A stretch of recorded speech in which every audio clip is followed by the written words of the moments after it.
I wanted to share a word that I thought was really important. When it comes to celibacy, there are three things that are very, very important. First one being connections, second one being conversations, and the third one being choices.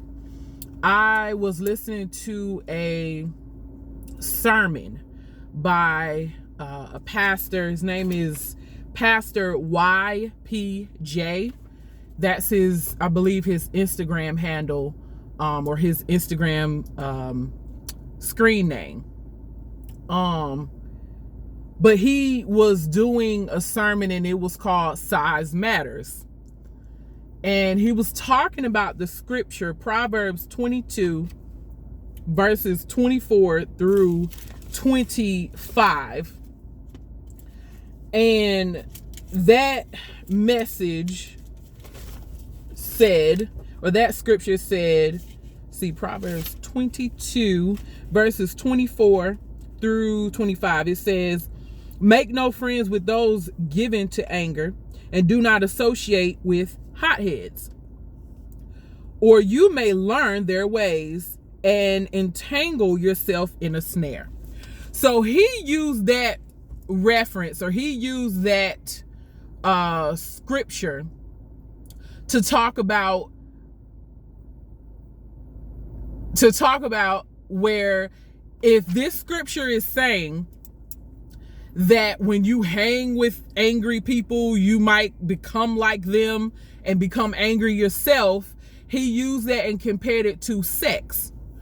And when you're having sex with people, if they have ways about them and you're having sexual intercourse with them, then their ways may become your ways. I just loved how he artistically kind of put that together, or interpreted that scripture.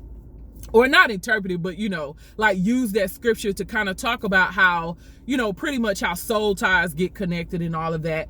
But if y'all are interested, again, his name is Pastor YPJ. If you want to check him out, listen to that sermon, follow him. He has an awesome ministry.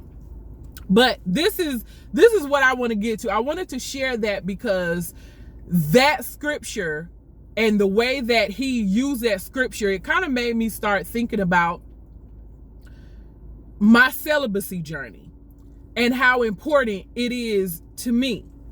Because after two short-lived failed marriages, after me finally learning to love myself, and after me finally walking the path that God has chosen for me, this is why I'm saying those three things, connections, conversations, and choices, are so important. Because the old me, when I would start up a celibacy journey, I would falter, or I would allow certain people to get connected to me, and then I would lose myself. I would let them whisper in my ear and do all of that, yo, it's not that bad, because they were not on the same path as me. So of course it was easier, because I was weak in my faith, weak in my walk. It was easier for them to whisper to me and get me to fall out of my celibacy walk. And that's conversations and connections kind of put in one.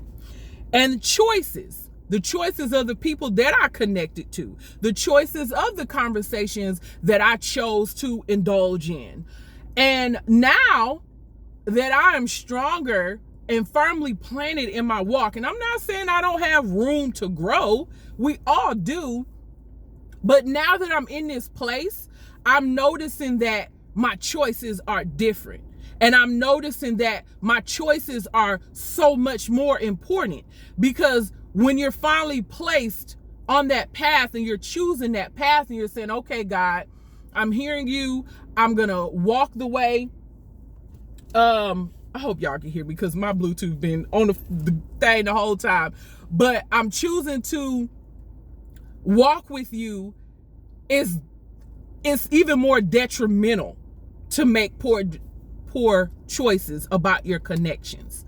And the one thing, like I was telling a friend of mine the other day, I said, when I make decisions on what man that I want to connect with, if a man were to approach me, I choose now differently. Because if I have to justify my celibacy, then off gate, I know he's not the one. I'm not saying people are perfect. I'm not saying I'm perfect, but my choice of connection, I want to choose and be connected to a man that will respect my decision, will respect the purity walk that I want to be on. And my thinking is, if they are a true man of God, if they are a true man that is seeking a Christian, Christ follower wife, it will be no conversation to be had. If I say I'm celibate, I'm choosing to abstain from sex and sexual conversations and things like that, there's no conversation. Okay, what you eat today? That should be the next conversation. It shouldn't be a conversation about, well, so if we kicking it for like a few months, you not go give in. Well, can we do this? I mean, no. The old me? Oh yeah. The weak Trisha? Oh yeah. Like, I was naive. My walk was different. My vision was different. My thinking was different. My relationship with God was different. So it's like, now I'm just like, that's my thing. That's my rule. I feel like if we got to have a deeper conversation, and I feel like I got to pull out a whole list and start saying, well, I'm choosing celibacy because of this, because of that, because of this. No. Why are we talking about it? They're not a true man of God if you got to have a conversation to justify your choice in becoming celibate. I mean, it's different if it's like, okay, y'all are in a Christian relationship and y'all talk about celibacy and you're like, okay, so what happened in your life or your spirit walk that made you decide? That's totally different. But I'm talking about the dudes that will approach you and be like, oh yeah, you cute or whatever, let me try to talk to you or whatever. Like those type of guys. And then when you tell them, okay, nah, I'm not, living that lifestyle, and they have the conversation of, well, what made you do that? Those type of questions of what made you choose celibacy. And then so I just I wanted to share that because I feel like it's important, especially for the younger girls that are, in church, or the younger girls that are trying to abstain, and they're in this generation of fast, quick, in a hurry, make me feel good. I just want to use my life, use my testimony to help people. And I mean, even like, I don't just mean young girls, but even adult women that may be, dealing with dating as a Christ follower and choosing celibacy and all of that. Connection, conversations, and choices are so important. And you have to watch your conversations, your connections, and your choices, because they can really, I'm not going to say ruin, because God watches out for us. He gives us a way out when we fall into sin, or we, kind of fall by the wayside and kind of disconnect from him. But I'm just saying that, especially if you're given an assignment by God and you're in ministry and you have a name that you're upholding, like, of course, all Christ followers, we are upholding the name of Christ, God's name. And we're supposed to be walking as a earthly example. But I'm just saying, I feel like your punishment or the way that you fall may be a little different depending on where you are in your relationship with Christ. Because it's almost like if you got that one-on-one Moses type relationship with God, where you see God, you talk to God, you hear God, and you know truth and you understand truth, and then you go and sin, it's like God is like, yo, like, you knew and you still did it. Okay, I got you. And then, whatever happens.